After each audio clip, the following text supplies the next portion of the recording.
let's talk a little bit about Article 1, Section 8. It's pretty clear. What does it say?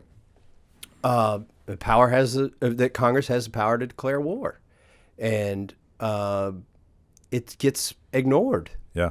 I mean, it's pretty much that simple. It's been I think a gradual decline.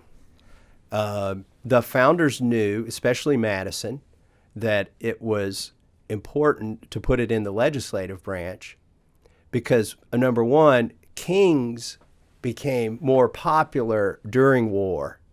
Like when you're defending the homeland or expanding your empire, the people like a good war, and everything good that comes from it, that benefit politically ascribes to the executive. And so they knew, number one, it was bad for that reason to let an executive do it. Also, why would you want just one person to be able to declare war? And finally, the point that I made in my speech, another point that I made in my speech, which the founders well knew, you do not want to go to war. You don't want to send soldiers there unless the soldiers have the support of the people. And it would be very easy for one executive to do something that might not have the support of the people. But it's a lot harder to go to the people's house who are going to be up for election in no more than 2 years and get the authority to go to war. So they wanted to put it in the hands of the people's house. And so that's another reason why it was wise to do that. And even Alexander Hamilton, who was by far the guy that advocated a strong and robust presidency, even he acknowledged that a president left unchecked would always choose the option of going to war.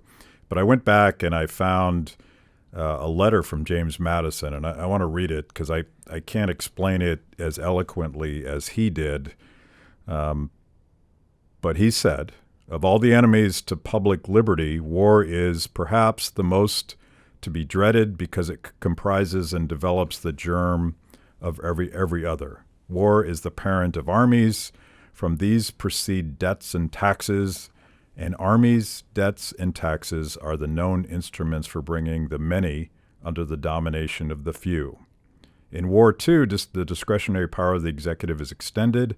Its influence in dealing out offices, honors, and emoluments is multiplied, and all the means of seducing the minds are added to those of subduing the force of the people. No nation could preserve its freedom in the midst of continual warfare.